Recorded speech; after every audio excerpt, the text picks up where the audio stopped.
Selamat sore semuanya, kembali lagi di Interaksi Ngobrol Santai Penuh Makna. Kalau misalnya di pertemuan yang sebelumnya kita ngobrol sama teman-teman mahasiswa kita, di episode kelima kali ini ada yang spesial dan yang beda nih teman-teman sekalian. Kita bakal ngobrol sama salah satu dosen muda yang ada di Universitas Bhinneka Nusantara. Dan kali ini kita bakal ngobrolin seputar dari penasaran jadi penelitian. Sebelumnya kita sapa dulu, selamat sore Bapak Adi. Selamat sore semuanya, selamat sore.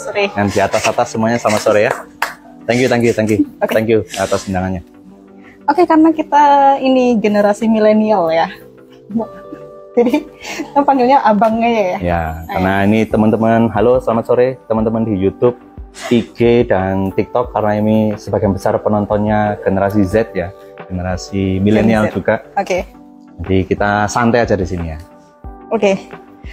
Sebelumnya kenalan dulu deh Bang Adin. Mungkin teman-teman di sini belum kenal, kita kenalan dulu sama Babang Adin. Ya, selamat sore, assalamualaikum warahmatullahi wabarakatuh. Buat teman-teman yang ada di YouTube, TikTok dan IG, salam kenal semua. Nama saya Adin Aditya. Saya dosen di program studi Sistem Informasi Universitas Bhinneka Nusantara. Sejak 2017 saya dipercaya oleh lembaga untuk mengajar, terutama di program studi Sistem Informasi. Saya ada mengajar di sistem fungsional bisnis, algoritma pemrograman dasar, pemrograman berorientasi objek, serta manajemen rantai pasok, serta sistem enterprise. Nah, alhamdulillah juga sejak 2017 hingga sekarang, saya diamanahi oleh kampus di beberapa jabatan. Saya juga sempat berada di unit kemahasiswaan. Dan alhamdulillah sejak 2021 sampai hari ini, saya di Universitas Bhinneka Nusantara menjabat sebagai Kepala Lembaga Penelitian dan Pengabdian kepada Masyarakat. Oke Bang Adin, sebelumnya kita ngobrol selanjutnya, kita flashback dulu ya. Kayaknya Bang Adin ini alumni sini ya? Ya, saya alhamdulillah dulu sebelum Universitas Bhinneka Nusantara, kampus ini namanya SETIKI ya teman-teman ya, Sekolah Tinggi Informatika dan Komputer Indonesia. Alhamdulillah sejak tahun 2025 awal, sekitar bulan Januari, berubah bentuk menjadi Universitas Bhinneka Nusantara. Saya masuk di kampus ini, di SETIKI ya, tahun 2009 di program studi Teknik Informatika, lulus tahun 2013, lalu saya lanjut studi di S2 program studi Sistem Informasi di Institut Teknologi 10 November. Oke, karena Bang Adin ini nggak cuma dosen di Universitas Bhinneka Nusantara, selain itu juga menjadi kepala unit di LPPM ya teman-teman sekalian. Kita bakalan ngobrolin seputar penelitian nih teman-teman sekalian. Menurutnya Abang Adin nih, gimana sih kalau misalnya anak zaman sekarang itu nggak ada minat untuk menulis, dan apa sih yang membuat mereka itu harus tahu kalau menulis itu penting? Nah, ini juga merupakan momok yang tidak hanya dihadapi oleh anak-anak sekarang ya. Bahkan saya dulu pun waktu kuliah, saya tidak menjadikan menulis itu sebagai hobi. Biasanya ya kalau cowok itu kadang hobinya, kalau saya dulu sukanya futsal ya, atau mungkin ada hobi-hobi yang lain, tapi kadang menulis itu tidak dijadikan hobi, tapi sebagai malah paksaan gitu. Karena kan mahasiswa S1 atau D3 biasanya memang salah satu syarat lulusnya adalah harus menulis karya tulis gitu. Nah, ini juga menjadi penting bagi kita semua, termasuk saya juga, bahwa kita sebagai mahasiswa, teman-teman yang sebagai mahasiswa, ini kan teman-teman sebagai calon peneliti ya, itu memang diwajibkan dan harus suka dengan menulis. Kenapa? Satu, teman-teman yang baik sarjana atau D3 kan pasti teman-teman nanti syarat lulusnya adalah harus menulis skripsi ya gitu. Jadi teman-teman juga harus dan bisa menulis gitu. Dan yang kedua, menulis itu sebagai bentuk ekspresi ya teman-teman. Jadi teman-teman yang mungkin punya banyak ide inovatif, ide kreatif ya, yang mungkin ide-ide kalian itu bisa digunakan untuk membantu berbagai macam permasalahan di masyarakat. Tapi kalau tidak ditulis menjadi dalam sebuah karya tulis ilmiah yang terstruktur dan baik, malah kadang ide itu di dalam kepala tiba-tiba hilang aja gitu. Jadi akan lebih baik ketika teman-teman punya ide yang inovatif, segeralah ditulis sehingga nanti bisa diterbitkan dalam sebuah majalah, publikasi jurnal ilmiah dan seterusnya, sehingga bisa dibaca oleh khalayak umum. Seperti yang kita tahu bahwa ketika kita punya ada pepatah yang bilang ikatlah ilmu dengan tulisan gitu. Jadi ilmu itu bisa lebih bermanfaat ketika kita ikat dalam sebuah tulisan lalu kita publikasikan secara khalayak umum sehingga masyarakat tuh bisa membaca ide-ide inovatif dari kita gitu. Jadi menurut saya itu pentingnya menulis. Oke, mungkin belum semua teman-teman kita di sini yang langsung pede nih buat nulis langsung yang ke level karya ilmiah gitu ya Pak Di. Ada nggak saran-saran khusus atau misalnya teman-teman nih yang suka nulis tweet? Ya sekarang mungkin ada tweet ya, kalau dulu ada Twitter atau ada blog gitu. Kira-kira Pak Di punya nggak sih pengalaman? Maksudnya kayak cerita deh kalau misalnya sebelum ke karya ilmiah sebaiknya nulis daily activities kayak atau nulis seputar hobi kita, kesukaan kita dan sebagainya. Ya, betul. Jadi teman-teman yang suka menulis di thread atau di Twitter atau mungkin di sosial media yang lain itu merupakan suatu awal yang bagus. Menurut saya itu awal yang bagus. Jadi teman-teman kalau ingin memulai untuk belajar menulis, nggak usah berpikir yang tulisannya harus yang ilmiah banget, kata-katanya harus ilmiah banget. Enggak sih, teman-teman mulai menulis di thread, menulis daily activity, teman-teman mulai belajar menulis caption, gitu ya. Misal teman-teman sekarang kan kalau profesi yang lagi diminati anak muda itu kan belajar menjadi influencer ya. Misal teman-teman ada yang suka mereview makanan, mereview tempat wisata ini, mereview ini dan sebagainya. Teman-teman di situ belajar menulis caption itu juga bagian dari belajar menulis ya teman-teman ya. Nggak apa-apa menurut saya. Dan itu yang pertama. Jadi nggak usah malu. Jadi teman-teman misal sedang datang ke tempat mana, diposting di sosmednya, belajarlah menulis caption yang menarik dan bisa mendapatkan atensi dari masyarakat banyak gitu. Jadi bisa jadi konten kalian bagus tapi captionnya nggak menarik, itu juga bagian dari faktor penghambat jumlah view atau like misalnya kayak gitu. Jadi nggak usah teman-teman ragu, nggak usah takut nanti tulisanku jelek. Jadi tenang aja teman-teman ya. Saya pun dulu juga begitu waktu studi S2 atau pertama kali jadi dosen, sering kok saya tulisan artikel saya yang saya tawarkan di penerbit atau ke koran misalnya, itu banyak kok sering kali di reject, itu memang sering gitu. Tapi menurut saya jangan jadikan itu sebuah alasan tulisan saya jelek berarti ya udahlah kayaknya saya nggak bakat menulis deh. Itu jangan seperti itu. Jadi terus belajar, nggak usah merasa malu tulisan saya jelek, nggak perlu, cuek aja. Apalagi sekarang di era ini kan 2-3 tahun terakhir kan sudah banyak bantuan AI ya. Menurut saya sebagai bantuannya teman-teman ya. Jadi kalau misalnya ada aplikasi AI yang banyak membantu kalian dalam menulis caption atau tulisan, itu jangan dijiplak ya teman-teman. Itu dijadikan bahan brainstorming untuk memadatkan tulisan kalian supaya strukturnya lebih bagus dan sebagainya. Jadi nggak perlu takut untuk memulai menulis. Oke, ini ada yang nyapa Mas Adin gitu. Mungkin bisa dada. Halo, yang nyapa dari mana itu? Namanya siapa? PRX Koso. Prakoso, mungkin ada teman. Prakoso. Siapa ya? Halo Prakoso, terima kasih. Ya di IG atau di YouTube? Di IG. Di IG. Terima kasih Prakoso. Ini dari mahasiswa mana kalau boleh tahu? Mahasiswa atau teman dosen mungkin? Umum ya mungkin. Oke, kita move. Tadi yang ngobrol seputar AI ya. Oke Abang Din. Kalau misalnya kita gimana sih cara membedakan apa yang membuat tulisan itu menarik tanpa AI? Ini pertanyaan bagus ya. Pertanyaan bagus. Kadang bagi penulis-penulis baru, AI itu kalau menurut saya itu seperti senjata bermata dua ya. Kalau teman-teman nggak menggunakan AI dengan bijak, maka teman-teman akan selalu bergantung dengan AI. Mau menulis caption, buka AI dulu. Mau menulis thread di Twitter atau dimanapun harus buka AI dulu. Ini jangan ya teman-teman. Di satu sisi kenapa saya bilang AI itu pisau bermata dua, bisa jadi AI itu akan menumpulkan kreativitas kalian. Jadi ingat, menggunakan AI itu hanya sebagai brainstorming, sebagai teman diskusi, bukan teman-teman kasih prompt di AI terus hasilnya teman-teman langsung copy paste taruh di caption. Itu jangan seperti itu. Gitu ya, itu malah menumpulkan kreativitas kalian. Biasakan setelah teman-teman melakukan prompt di AI, coba tulis dengan bahasa kalian sendiri. Dengan begitu teman-teman belajar gitu. Jadi jangan dibiasakan. Pun saya juga selalu mengajarkan kepada teman-teman mahasiswa saya ketika menjelang ujian. Saya itu biasa kalau ke mahasiswa ya teman-temannya. mau UTS atau UAS, teman-teman mahasiswa tuh saya perbolehkan buat contekan. Tapi contekannya harus tulisan tangan, nggak boleh print-printan. Karena menurut saya dengan mereka menulis, itu mereka membaca. Dengan mereka membaca, itu belajar.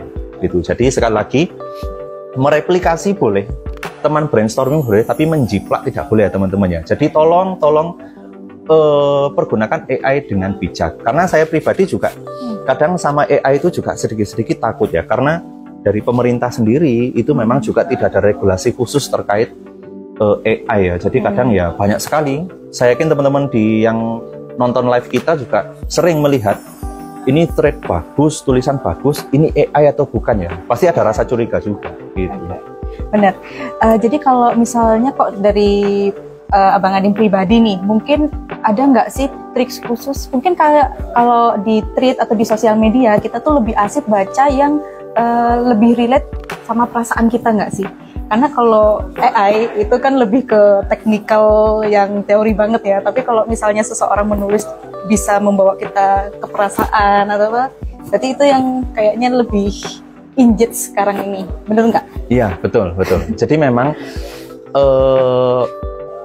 algoritmanya sosial media itu memang sosmed akan selalu memunculkan konten-konten yang selalu relate sama hasil searching kita ya. Kalau kita mungkin yang ibu-ibu muda yang isi kontennya adalah searchingnya adalah contoh-contoh makanan simple untuk MPASI misalnya, maka dia sosmed akan memunculkan thread atau konten-konten yang isinya tentang MPASI gitu. Jadi memang gitu ya, antara sosmed dengan penggunaan AI itu erat banget penggunaannya. Jadi pinter-pinternya kita aja dalam merumuskan konten yang akan kita buat serta captionnya gitu.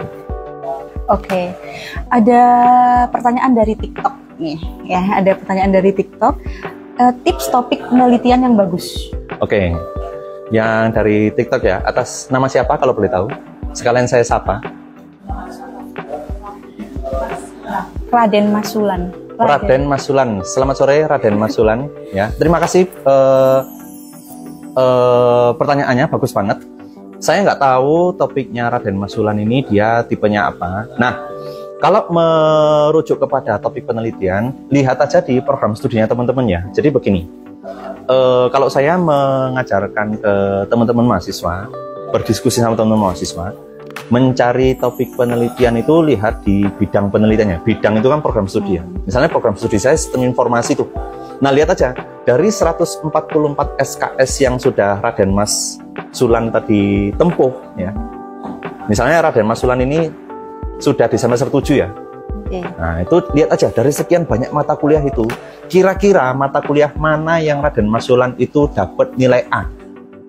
Nilai A yang benar-benar Raden Mas Sulan ini dapat nilai A tanpa contek ya. Yang memang Raden Mas Sulan ini benar-benar seneng. Tanpa AI ya? Tanpa AI ya. Nah berarti itu topik yang kamu sukai gitu.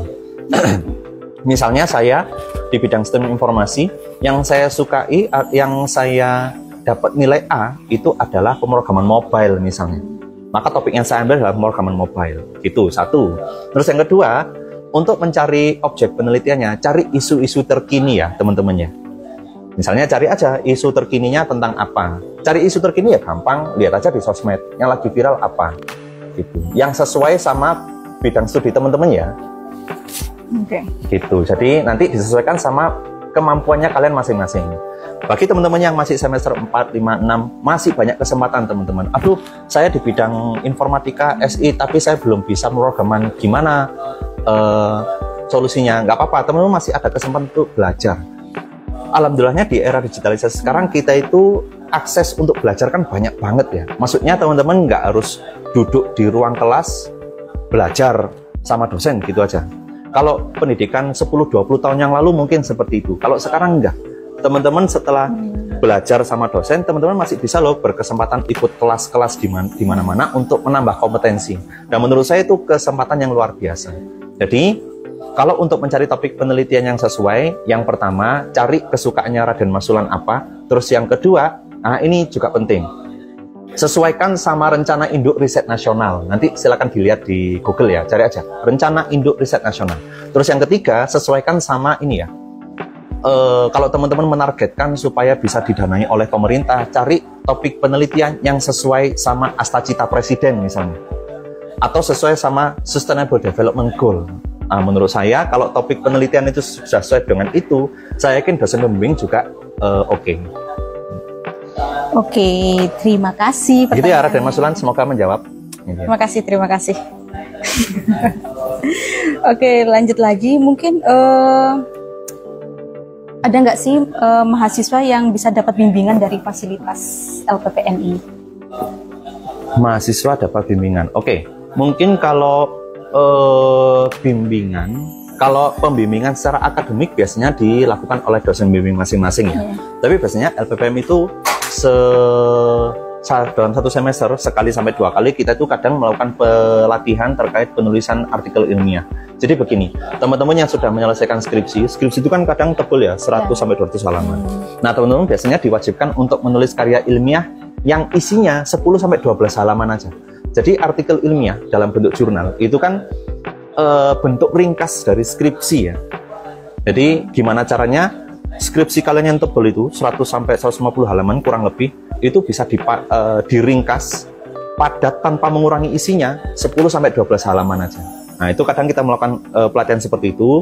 Terus yang kedua, biasanya di kelas-kelas metodologi penelitian itu kita biasanya titip sama dosennya atau kadang saat pengarahan TA kita sampaikan memastikan bahwa karya tulis atau penelitiannya teman-teman mahasiswa, terutama mahasiswa UPINUS, itu disesuaikan sama roadmap penelitiannya dosen-dosen, peta jalan penelitian dosen-dosen, supaya penelitiannya mahasiswa UPINUS ini bisa berdampak sama masyarakat. Jadi jangan sampai kita itu punya ide penelitian, riset, tapi nggak terlalu berdampak sama masyarakat gitu. Jadi kita punya ide tapi nanti efeknya ke masyarakat apa nggak tahu. Nah, jadi jangan sampai ya teman-teman. Pastikan ide kalian yang sudah kalian buat dalam bentuk skripsi tadi harus menyelesaikan permasalahan yang ada di masyarakat sesuai dengan prodi kalian masing-masing ya. Oke, jadi sekarang kita bahas prosesnya nih, proses menulis. Gimana sih Bang Adi caranya proses menulis artikel ilmiah? Mulai dari awal hingga bisa dipublikasikan. Oke, kalau proses penelitiannya yang pertama itu pasti saya menentukan topik penelitian sama kayak yang ditanyakan sama Raden Mas tadi ya. Yang pertama kalau menentukan topik penelitian biasanya saya brainstorming sama teman-teman. Ini zaman sebelum saya ada AI ya. Biasanya saya brainstorming sama teman-teman atau sama dosen yang sesuai sama kompetensi saya gitu.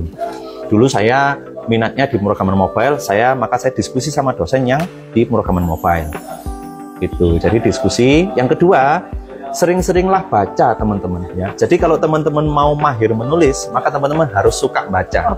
Karena aneh ada orang nggak suka baca tapi mau nulis. Ini nggak mungkin. Ini sangat tidak mungkin. Kalau teman-teman mau suka nulis, ya harus suka baca. Karena kan menulis penelitian itu kan harus berdasarkan referensi. Nah, sering-seringlah baca referensi teman-teman, minimal 5 tahun terakhir ya. Biasanya kalau saya mewajibkan sama teman-teman mahasiswa itu, referensi yang diambil minimal 5 tahun terakhir. Syukur-syukur bisa 3 tahun terakhir. Itu fungsinya untuk melihat posisi penelitian kita saat ini. Sekarang penelitian kita tuh sampai mana, keterbaruannya, peneliti sebelumnya itu sudah melakukan apa aja. Sehingga nanti kita bisa mereplikasi, tinggal mencari kebaruan yang belum dikerjakan sama penelitian, itu yang mau saya isi. Gitu. Terus yang ketiga, bagi teman-teman yang sedang mengerjakan skripsi ya sekarang ya, please jangan sendirian. Ini benar ya, ini bukan bercanda. Karena banyak sekali saya yakin teman-teman yang ini nggak hanya program sarjana ya, mungkin teman-teman yang sedang S2 juga, kalau bisa jangan sendirian. Pastikan sering kumpul sama teman-temannya. Khawatirnya kalau teman-teman sendirian ya, di kos sendirian gitu, takutnya malah skripsinya nggak diselesaikan, terus lebih memilih putus asa, terus lebih mundur. Karena saya merasa dulu ketika mengerjakan skripsi atau tesis gitu, saya berusaha untuk cari teman supaya ada yang saling menyemangati gitu. Nggak tahu ini berlaku untuk semua atau enggak, tapi saya merasa seperti itu supaya kalian tahu bahwa kalian nggak sendirian dalam mengerjakan penelitian ini, sehingga bisa menambah semangat gitu. Terus yang keempat, ini yang juga penting, time management itu penting. Pastikan dalam satu hari 24 jam teman-teman harus bisa bagi waktu, kapan waktunya belajar, kapan waktunya menulis, kapan waktunya istirahat, main nggak apa-apa. Jadi nggak harus kok teman-temannya semester 7, semester 8 menghabiskan waktu seminggu 7 hari isinya garap skripsi aja. Enggak kok. Teman-teman boleh, masih boleh main, nongkrong sama teman-teman boleh. Karena penting untuk refreshing ya. Tapi please dibagi waktu dan disiplin. Kalau waktunya ngerjakan skripsi, ya ngerjakan skripsi, jangan main. Gitu. Oke. Terima kasih tipsnya buat teman-teman sekalian yang mungkin lagi bingung buat skripsian sekarang. Oke, sekarang kita move ke, ada nggak sih cerita-cerita inspiratif atau yang menurut Abang Adi nih karya ilmiah yang paling bagus yang udah dipublikasikan di Ubinus ini? Yang menarik. Ya, kalau dibilang menarik mungkin kayak subjektivitas saya aja kali ya. Tapi sebetulnya selama 2 tahun terakhir ini, 2 tahun terakhir, mulai tahun 2023 kemarin ini, beberapa dosen di Ubinus itu sempat mendapatkan pendanaan dari Direktorat Riset Teknologi dan Pengabdian kepada Masyarakat Kemdikbudikti, sekarang namanya Kemdikti Saintek ya. Dapat pendanaan riset, dan menurut saya riset-riset yang dilakukan oleh Bapak Ibu dosen Ubinus itu menurut saya sangat berdampak karena satu, penelitian-penelitian mereka sudah sesuai dengan rencana induk riset nasional dan juga sesuai dengan Astacita Presiden. Yang kedua, saya selalu mengajak kepada dosen-dosen Ubinus, terutama saya sendiri juga, untuk menciptakan ide kreatif, inovasi yang berdampak kepada masyarakat, khususnya kepada masyarakat yang inklusif ya. Contohnya di tahun 2023 salah satu tim dosen Ubinus itu mendapatkan pendanaan pengabdian masyarakat pemula untuk menciptakan lingkungan virtual bagi pembelajaran anak berkebutuhan khusus. Menurut saya itu keren banget karena mereka bikin sebuah inovasi pembelajaran berbasis augmented reality untuk membantu pembelajaran, membantu guru-guru untuk pembelajaran anak berkebutuhan khusus. Ini menurut saya salah satu kegiatan yang sangat berdampak dan saya suka banget. Saya suka banget sama riset yang terkhusus pada anak-anak inklusif karena menurut saya anak-anak inklusif itu berhak untuk mendapatkan pendidikan yang setara dengan kita semua. Oke, gitu. Terima kasih. Oke, ada pertanyaan ini Abang Adin dari Syarif Bahanan di IG. Oke, izin bertanya, saya suka nulis, namun seiring berjalannya waktu dan berkembangnya teknologi sering melihat kondisi literasi yang cukup menurun, jadi semangat saya hilang, Pak. Ada tipsnya nggak, Pak? Atau bagaimana pandangan Bapak terkait ini? Jadi suka nulis nih sebelumnya, cuma seiring berjalannya waktu sama berkembangnya teknologi, literasinya tuh mungkin dia bukan dapat literasi yang bagus ya. Jadi mungkin sumber-sumbernya bukan dari sumber-sumber yang akurat. Jadi membuat semangatnya dia buat menulis itu menurun. Ada tipsnya nggak? Oke, Syarif, saya ucapkan selamat kalau kamu masih konsisten dengan suka menulis. Saya ucapkan selamat. Menurut saya itu hobi yang keren ya. Menulis itu hobi yang keren. Dan yang kedua, ini juga terjadi pada kita semua menurut saya, bahwa informasi yang beredar di sosial media memang nggak ada filternya ya. Betul. Mau di Instagram, Twitter, dan sosmed yang lain, saya kira tidak ada regulasi yang menahan informasi yang beredar itu valid atau enggak. Jadi apalagi sekarang manusia ini udah pada cerdas. Jadi kita mau mencari informasi kemanapun mesti ada. Gitu. Nah, yang kedua, Syarif, saya kira dengan beredarnya informasi yang sangat luar biasa ini, yang masif ini, saya kira jangan sampai ini menurunkan minat Syarif untuk menulis. Kenapa? Satu, kalau misalnya Syarif ini masih mahasiswa, entah mahasiswa sarjana atau mungkin mahasiswa magister ya. Sarjana ya, masih sarjana ya Syarif. Syarif masih bisa kok mendapatkan informasi yang valid dan kredibel. Caranya satu, pastikan Syarif mencari informasi melalui jurnal ilmiah yang disediakan oleh pemerintah. Gitu ya. Biasanya Syarif boleh cari tuh di garuda.kemdikbud.go.id. Itu salah satu penyedia jurnal yang kredibel dari pemerintah. Yang kedua, banyak kok portal-portal jurnal internasional yang memberikan informasi yang kredibel.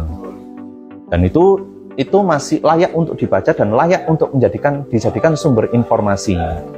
Dan yang ketiga, saya mengerti kenapa Syarif juga mengalami demotivasi dalam menulis, karena mungkin salah satunya ada AI ya. Betul. Dimana AI itu sekali lagi saya menggarisbawahi bahwa AI itu adalah pisau bermata dua yang kadang bisa menguntungkan kita, kadang juga bisa membunuh kita pelan-pelan. Salah satunya apa? Misalnya, kalau kita mau sedang mereview artikel, kita nggak perlu tuh harus baca dari halaman 1 sampai bawah. Langsung aja diupload di AI-nya, terus langsung tulis, tolong reviewkan artikel ini. Nanti akan muncul ringkasannya, gitu. Sehingga membuat kita jadi malas untuk membaca. Nah itu jangan ya. Jadi saya minta tolong buat teman-teman yang hadir di sini serta di live IG, TikTok, dan YouTube semuanya, meskipun ada AI, tolong jangan malas membaca. Apalagi terutama teman-teman yang mahasiswa ya, calon-calon peneliti, tolong jangan malas membaca. Karena dengan membaca kita sebetulnya bisa untuk melihat dunia.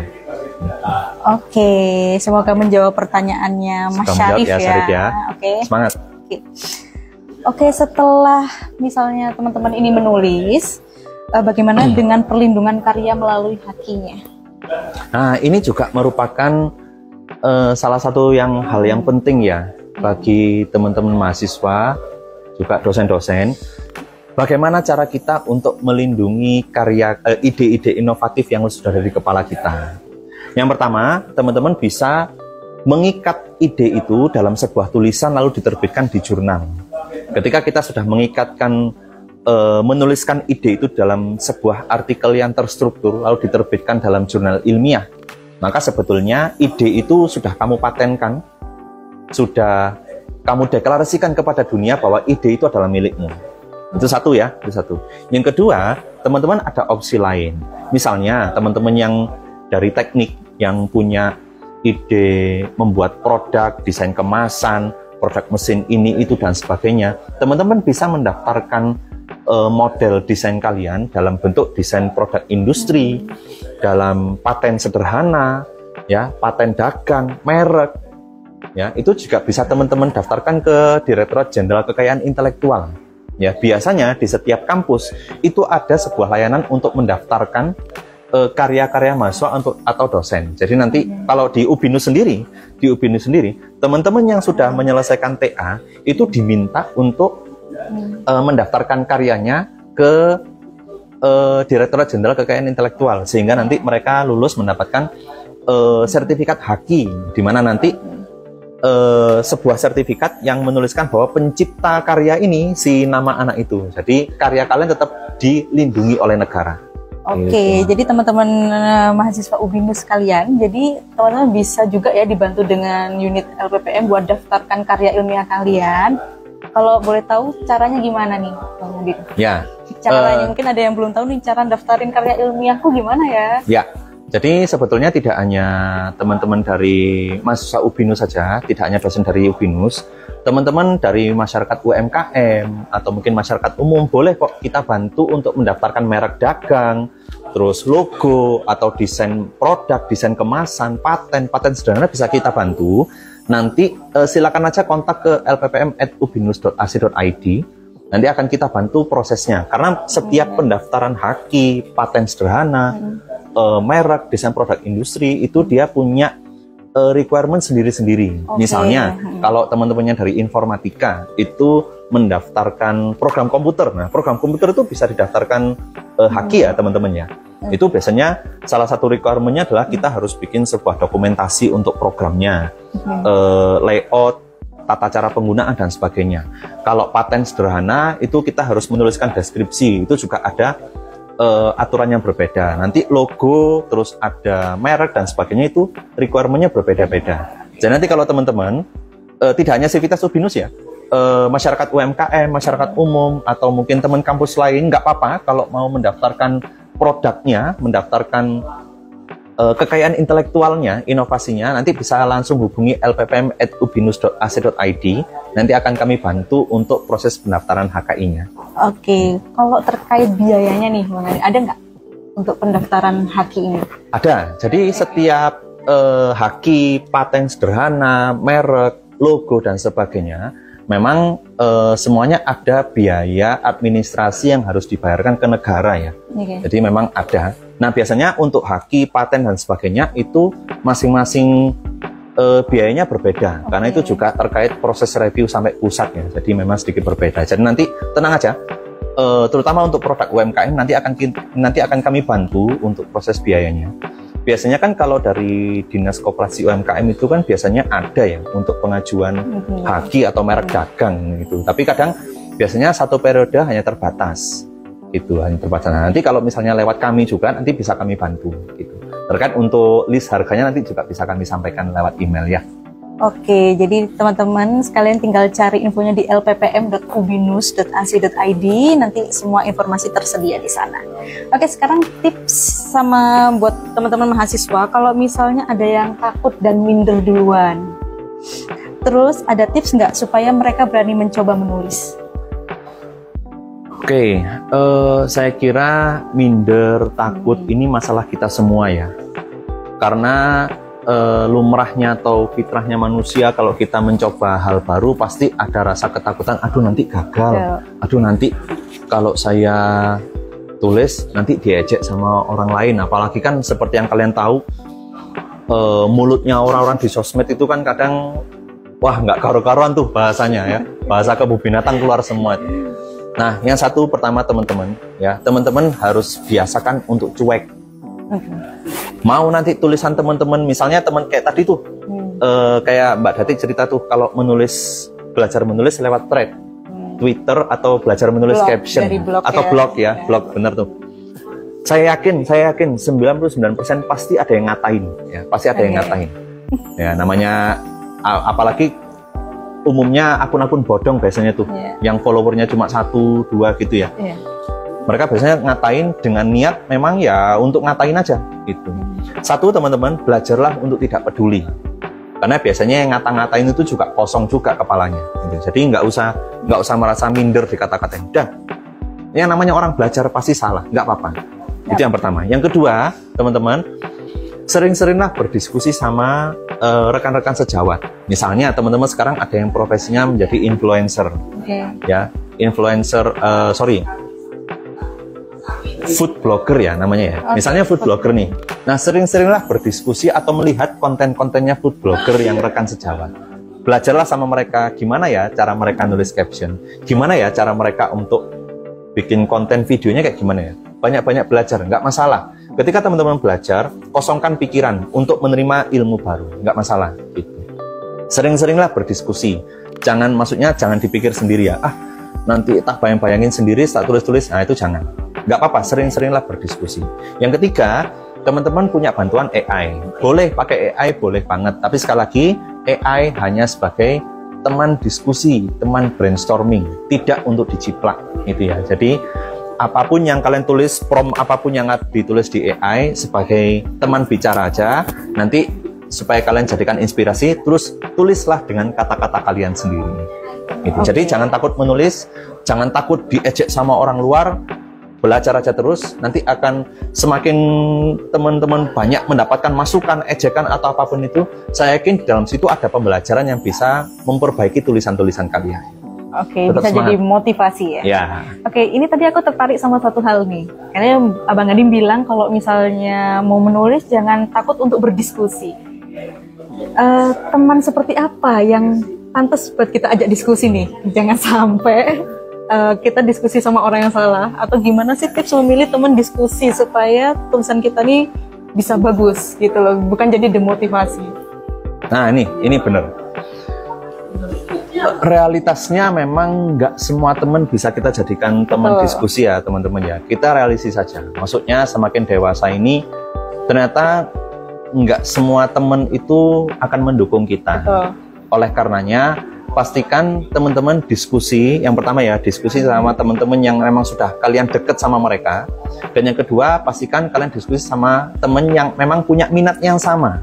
Memang sedang sama-sama belajar. Makanya kan tadi saya bilang, teman-teman yang sedang skripsi atau sedang menulis tugas akhir, kalau bisa jangan sendirian. Jadi kalian mengerjakannya bersama-sama, punya minat yang sama, punya punya keresahan yang sama, sehingga nanti kalian bisa saling memberikan masukan, bukan malah merendahkan. Misalnya, Mbak Rati diskusi sama saya tentang food blogger, sedangkan saya nggak terlalu suka sama food blogger. Kan kadang ada tuh orang-orang yang pemilik warung yang nggak suka sama food blogger, gitu ya. Kalau misalnya Mbak Rati diskusi sama saya yang nggak begitu suka food blogger, jatuhnya nanti saya malah menghina, gitu. Jadi pastikan teman-teman nanti berdiskusi sama orang yang tepat yang bisa saling memberikan masukan. Gitu. Oke, benar-benar. Semoga menginspirasi ya. Oke, sebagai penutup nih pertanyaan terakhir, mau minta tips and trick dari Pak Adin, dari Abang Adin, kenapa penting bagi mahasiswa untuk tidak hanya belajar tapi juga menulis? Ya, seperti yang tadi saya bilang, bahwa teman-teman yang mahasiswa dimanapun kalian berada, entah itu mahasiswa UBINUS atau mahasiswa di kampus lain, mungkin teman-teman ada yang di prodi informatika, prodi DKV atau prodi yang lain yang hanya fokus untuk mengembangkan kompetensi. Saya informatika, yang penting saya belajar ngoding. Saya orang desain, yang penting saya bisa gambar. Nah, ini merupakan anggapan yang salah.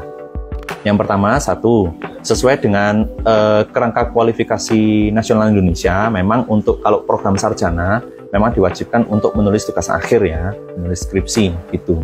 Walaupun mungkin di beberapa kampus banyak yang bisa lulus penggantinya tanpa skripsi gitu ya. Tapi 90% rata-rata mahasiswa itu memang lulus ya harus pakai skripsi, ya harus menulis karya ilmiah. Itu yang pertama. Jadi memang mahasiswa pasti diwajibkan untuk menulis. Yang kedua, kayak tadi teman-teman yang saya bilang, ikatlah ilmu dengan tulisan. Kalau sampai teman-teman itu punya keilmuan baru, punya inovasi baru, tapi tidak diikat dengan tulisan yang terstruktur dan rapi, bisa jadi ide itu atau inovasi itu malah dicuri sama orang lain gitu. Nah, menulis itu memang nggak harus kok selalu terstruktur secara ilmiah, itu enggak. Itu boleh kok teman-teman tuh menulis dengan gaya yang lain. Misalnya teman-teman menulis ke koran atau majalah, itu kan pasti gaya penulisannya berbeda. Nah, misalnya kalau menulis ke majalah yang digandrungi anak muda, tentu bahasanya kan nggak terlalu ilmiah. Tapi paling nggak tulisan kalian sudah dimuat di penerbit yang kredibel, itu sebenarnya nggak apa-apa. Jadi saya kira itu penting. Karena meskipun kompetensi kalian apapun, pasti teman-teman tuh akan dihadapkan sama persoalan yang jawabannya adalah menulis. Itu saya kira itu adalah hal yang penting. Dan menurut saya, belajar menulis itu juga melatih otak kita, melatih kreativitas kita kok. Jadi saya bilang begini bukan berarti saya pintar menulis, enggak. Justru saya di sini juga masih banyak sekali hal yang saya pelajari untuk menulis. Jadi untuk teman-teman di sini semua, termasuk yang hadir di live kita, ayo kita sama-sama belajar menulis. Nggak perlu takut tulisan kita nanti akan dihina-hina sama orang, direndahkan sama orang karena tulisan kita jelek atau dan sebagainya. Nggak masalah. Yang penting dari kesalahan itu kita bisa belajar untuk terus menciptakan hasil tulisan yang terstruktur dan bagus. Oke, itu dia ngobrol interaksi kita sore ini. Makasih banyak buat Bang Adin ya atas waktunya buat sore hari ini.